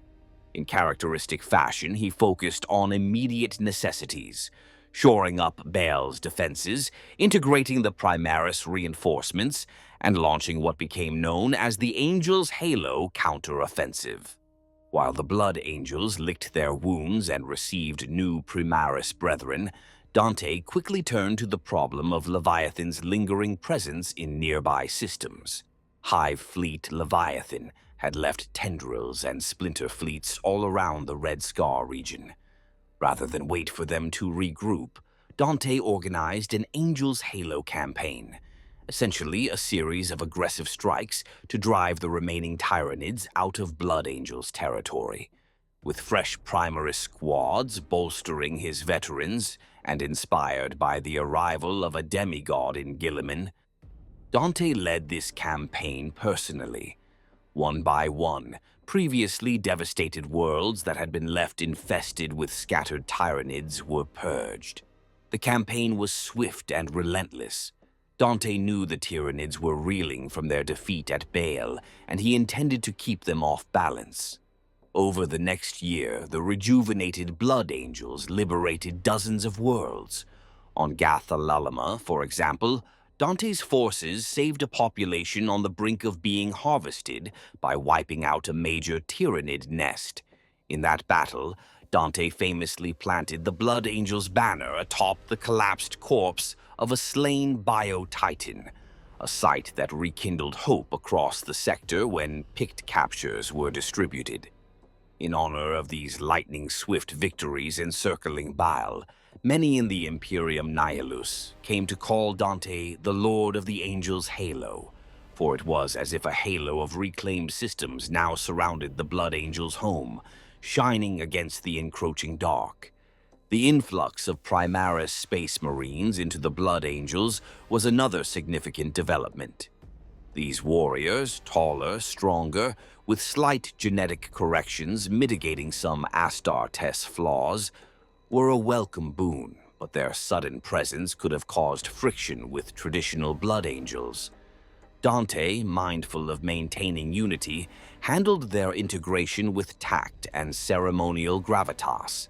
He held a grand inductance ceremony in the Hall of Heroes on Baal, where he himself poured drops from the red grail of Sanguinius into a chalice of wine shared by the first Primaris inductees, symbolically granting them a link to the Primarch's blood that all blood angels share. This profound gesture was witnessed by veterans and Primaris alike, and it solidified the bond of brotherhood. After that, Blood Angels Primaris and Firstborn fought side by side with barely any distinction. In fact, many Primaris Marines adopted facets of Blood Angels culture eagerly, such as the practice of blood painting on armor to honor fallen comrades. Even Dante chose to undergo the agonizing surgery to cross the Rubicon Primaris himself. At over 15 centuries old, it was a perilous undertaking, crossing from a firstborn space marine to a Primaris Astartes is a major anatomical overhaul and has slain some who attempted it. But Dante knew he must lead by example if he expected his warriors to accept change. In a marathon surgery on Baal, with even the Primarch Guilliman standing by anxiously, some accounts say Guilliman insisted on being present, so highly did he value Dante's survival, Dante's body was implanted with the additional Primaris gene seed organs and cybernetic alterations. At one point, his vital signs flatlined. It is said that Chief Librarian Mephiston stood at Dante's side and psychically kept his spirit tethered to his body through the worst of the transformation. After long hours, Dante was revived as a Primaris Space Marine.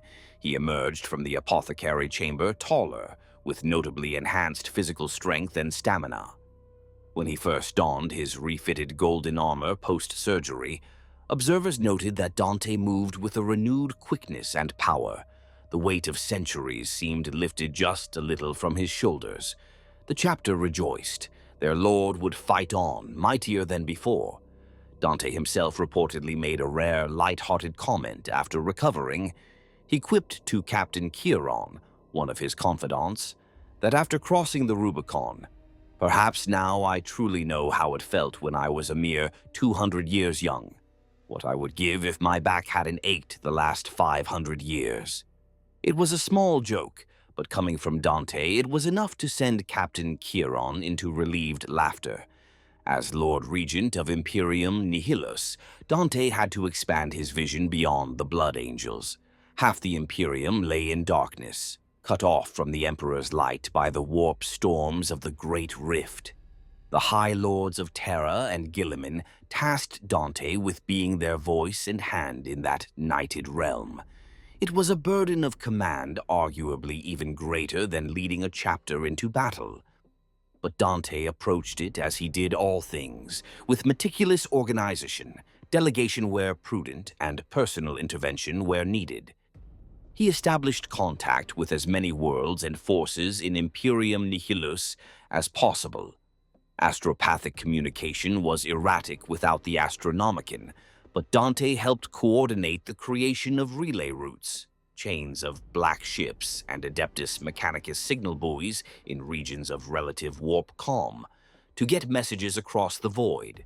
He reached out to other chapters stranded in Imperium Nihilus, forming a loose fraternity of space marine forces who pledged to share intelligence and aid when possible, a sort of Astartes mutual assistance pact in the Dark Imperium. Dante's name carried immense weight.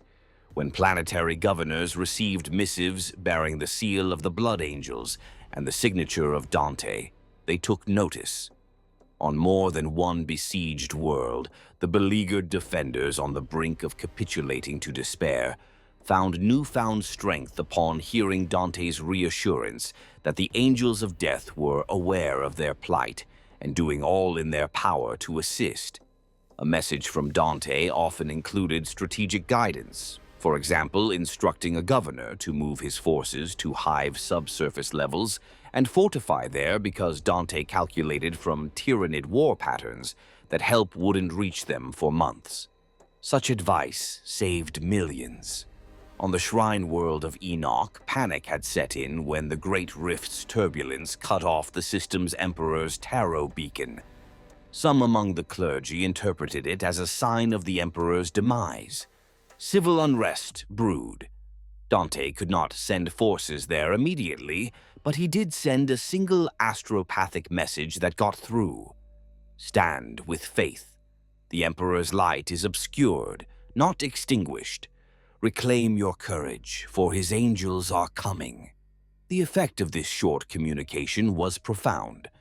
The shrine populace rallied, and Enoch held itself together through the subsequent chaos cult uprising long enough for relief to arrive. Such is the power of hope, and Dante knew how to kindle it. Dante also organized combined task forces to strike at emergent threats within Imperium Nihilus. With Imperial Navy assets stretched thin, he authorized the formation of ad hoc Crusade fleets comprising whatever local forces could be gathered. One such force, the Torchbearers of Asphodel, included 2 companies of Blood Angels, elements of the Nova Marines chapter, and 5 Imperial Navy cruisers. Under Dante's strategic direction, relayed via astropathic messages, they cleansed a chaos-held subsector in the Ember Void and restored the trade route to 3 starving hive worlds. Dante, of course, could not be everywhere, but through his leadership he inspired others to take initiative and act with greater coordination than they would have otherwise in the darkness. Throughout all this intense administrative and strategic activity, Dante remained, at heart, a frontline warrior. The transformation into a statesman did not dull his edge on the battlefield. Whenever an enemy force too great for others to handle arose within reach, Dante led a strike personally.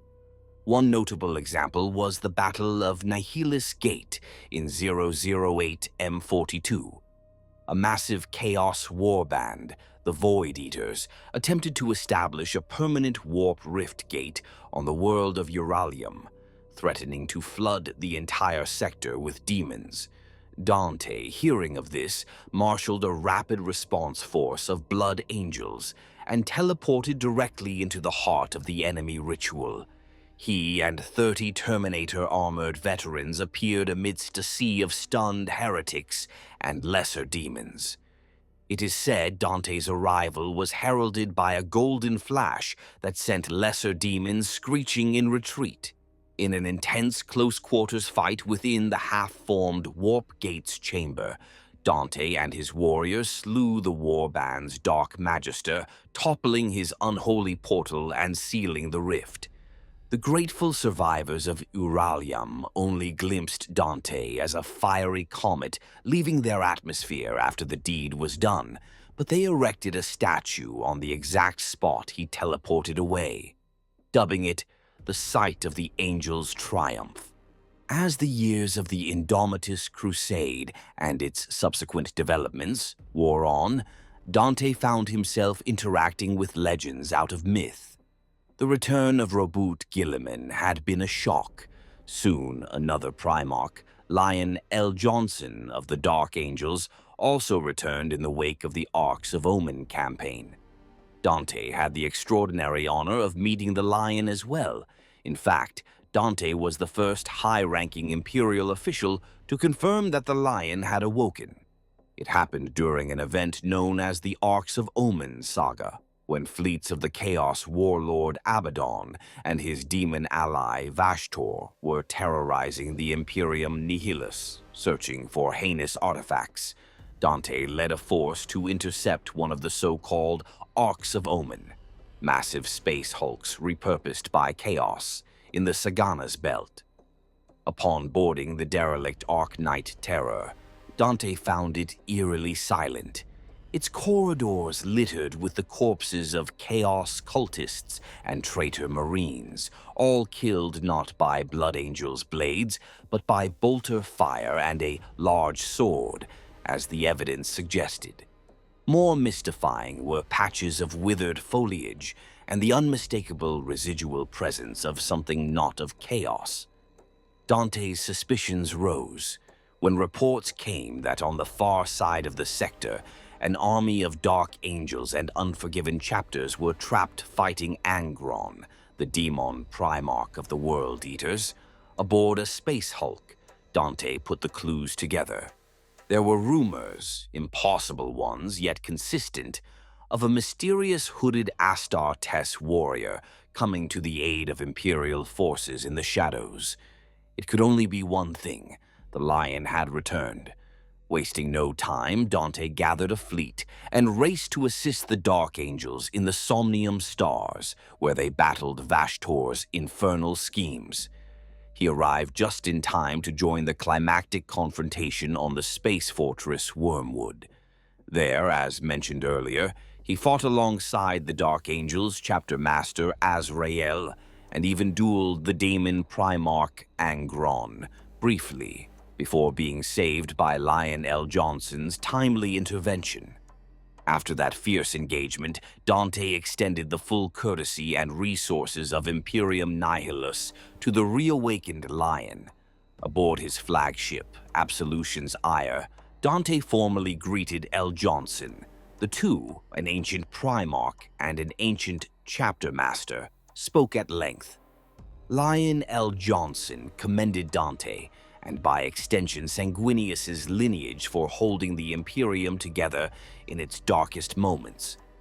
Dante, for his part, updated the Lion on 10,000 years of history as best he could, a sobering tale of unending war.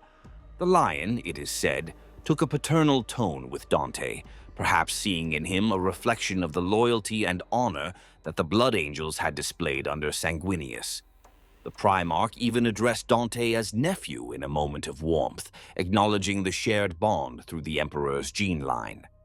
Dante swore to the Lion the same kind of fealty and cooperation he had given Guilliman. With two Primarchs now in the galaxy, Dante often mused privately that he felt the weight of destiny heavy upon the era. Perhaps the time of the great battle in the prophecy truly drew near. In the midst of all these grand events, Dante's personal character remained steady and true. Despite the accolades and immense authority he now held, he was the same humble servant of the Emperor at heart. He continued to perform memorial rites for fallen brothers, often standing vigil in the Fortress of Memory on Baal, where statues of ancient heroes, even those from his youth whom he remembered personally, lined the halls. Brothers who passed into legend were not forgotten under Dante's watch. He could recite the honor roll of the Blood Angels by memory, a litany of names that takes hours, something he did annually on the anniversary of Sanguinius's death. When his advisors would counsel him to take more rest, for indeed even a chapter master needs moments of reprieve, Dante often answered, "There will be time enough to rest when my duty is fulfilled." It was this ceaseless commitment that truly earned him the epithet the Indefatigable among some of his peers. One might wonder how Dante has faced the curse that flows in Blood Angel's veins, the red thirst and the black rage, over such an extended lifespan. The truth is, it has been one of his greatest internal battles. Dante has watched dear friends and promising protégés fall victim to the Black Rage's insanity. Each loss wounded him deeply, yet he never allowed it to paralyze his judgment. Throughout his leadership, he has managed the chapter's flaw with a mix of compassion and firmness. He reinforced the Blood Angels' ritual practices that channel the red thirst, such as battle chants and controlled rites before combat, and expanded the ranks of the sanguinary priests to monitor battle brothers' mental states. Notably, Chief Librarian Mephiston, who overcame the Black Rage to emerge as a psyker of tremendous power, became a close confidant of Dante after the devastation of Baal. Mephiston's existence, a blood angel who conquered the curse, gave Dante immense hope. Dante often spoke to new recruits of Mephiston's triumph as proof that no fate is truly unalterable. It was under Dante's guidance that Mephiston took on training of other librarians in techniques to calm the spirits of those succumbing to the rage. On multiple occasions, Dante and Mephiston worked in concert. During one battle, a Blood Angels assault squad was at risk of falling completely into the Black Rage frenzy. But as they teetered on the edge, Dante removed his helmet, looked each frenzied Marine in the eye, and called their name, while Mephiston projected a psychic aura of calm. Incredibly, most of those Marines were able to regain control, directing their rage outward purely at the enemy rather than losing themselves. Such feats astonished observers. It was thought impossible to halt the Black Rage's onset once begun. Yet Dante has seemingly done it, at least in brief, by the sheer force of his presence and the genuine love he holds for his battle brothers. It bears mentioning that Dante's personal war gear itself has become the stuff of legend. He wears the death mask of Sanguinius, a master-crafted golden mask said to be forged in the likeness of Sanguinius's face at the moment of his heroic death. This mask has an aura of spiritual dread about it. In battle, its eyes glow with a piercing light, and many foes feel their courage desert them when confronted by its unyielding angelic visage. Dante's primary weapon is the Ax Mortalis, an ancient power axe of exquisite craftsmanship that crackles with lethal energy.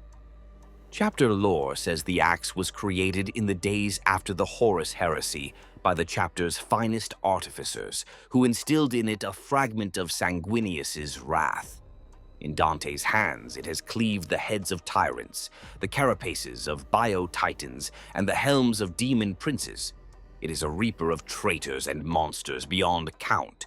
His sidearm, the Perdition pistol, is a meticulously maintained Archaeotech Inferno pistol, whose melta beam can slag even Terminator armor in a single shot. Dante's golden artificer armor, decorated with filigree and rosaries, incorporates a built-in jump pack that grants him the gift of flight on the battlefield, an angel of death in truth swooping upon wings of fire. Lastly, a glowing iron halo hovers above Dante's armor, a force field generator that shimmers as a corona of light. This not only turns aside lethal blows, but also has a psychological effect. In the haze of battle, many an Imperial soldier has seen that golden halo and felt as if the Emperor's own light were present, guiding their hands. Now, as the narrative of Dante's life approaches the current moment, the early years of the 42nd millennium, where does he stand? After all he has endured, Dante is, remarkably, still at the forefront. In many ways, he is a paradox, a figure from a bygone age, the late M40, who is spearheading humanity's fight in this new, tumultuous era. He stands shoulder to shoulder, quite literally, with legends, conversing with primarchs, directing armies across stars, and still slaying the Emperor's foes with his own blade.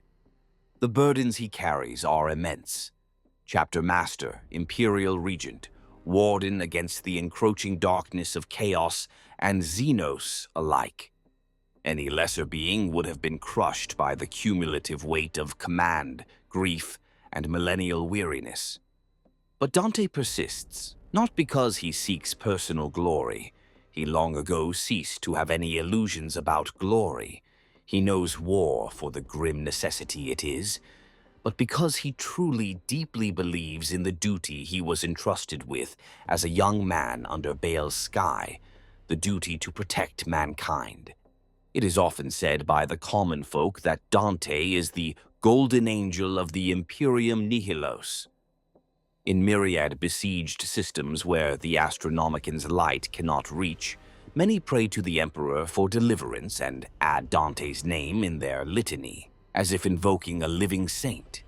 Dante would be the first to dismiss notions of sainthood in regard to himself. He famously told an ecclesiarchy cardinal who attempted to declare him a living saint after the Leviathan War, "I am a soldier, nothing more, nothing less." Reserve your veneration for the Emperor and Sanguinius. I require only your faith and resolve." This humility is a hallmark of Dante's character. Despite all his honors, he continues to eat and socialize with his battle brothers in the fortress monastery, as any other captain or sergeant would, listening to their concerns, mentoring young officers, remembering the fallen. Dante's own words, spoken to a gathering of new Blood Angels initiates, perhaps serve as the best summation of his tireless service. "For 1100 years I have fought, and I have seen the darkness in our galaxy. I have seen the vileness of the alien and the heresy of the mutant. I have witnessed the sin of possession.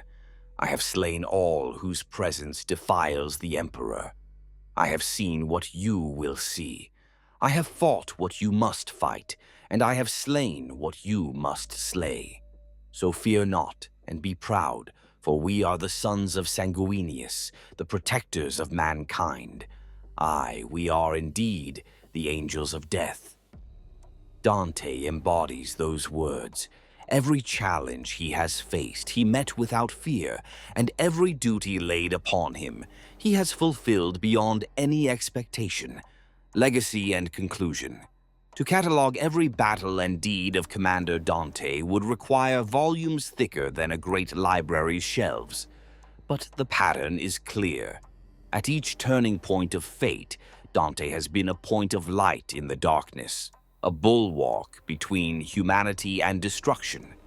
His legacy within the Blood Angels is assured.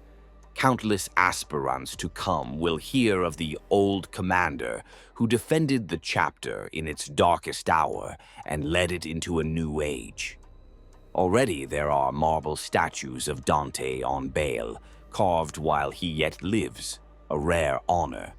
They depict him as what he truly is to his chapter, a father figure almost as revered as Sanguinius, a warrior who encapsulates the chapter's ideals of honor, sacrifice, and salvation through courage. Among the wider Imperium, Dante's name resonates as that of a hero out of myth.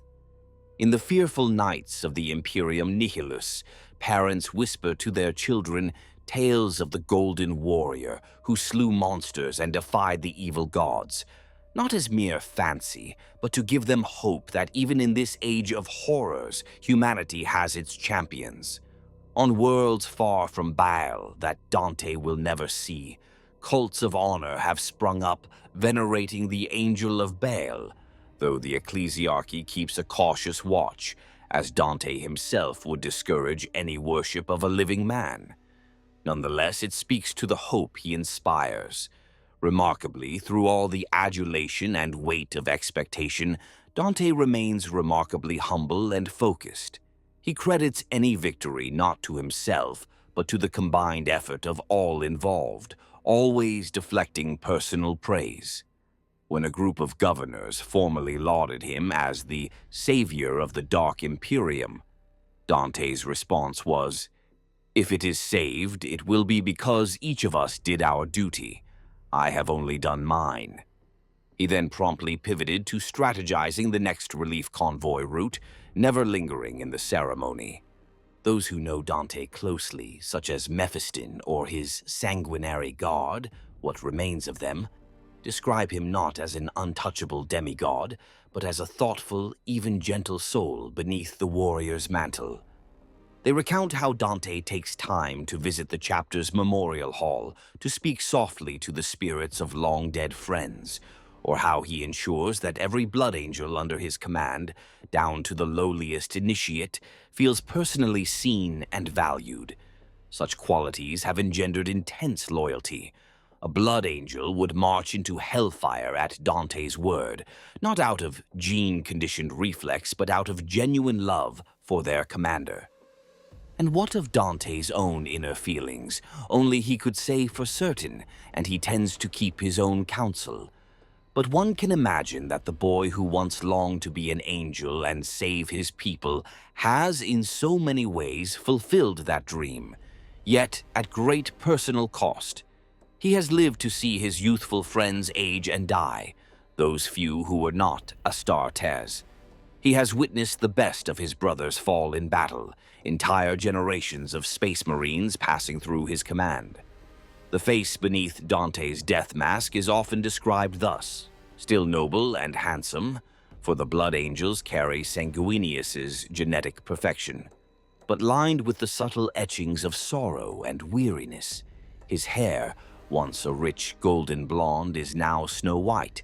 When he removes his mask, those few who have seen him up close note that his eyes, while keen, carry a depth of melancholy, the burden of centuries of constant war. And yet, those same eyes can sparkle with warmth when a newly inducted brother swears the oaths of the chapter, or when a hard-fought battle is won, and Dante surveys his warriors with pride. In the end, Commander Dante remains a living legend, the golden warrior who will not yield. He has given everything to safeguard humanity, and though he secretly yearns for the final rest that has so long been denied, he continues to fight on with unwavering resolve. As long as Dante lives, in humanity's darkest hour, an angel of death will be there, blade in hand and wings of fire ablaze, standing between mankind and the encroaching night. Dante's story is not yet finished, and until that fateful day when his final duty is fulfilled, the Lord of Angels will remain ever vigilant, an eternal guardian for the Imperium he so loves.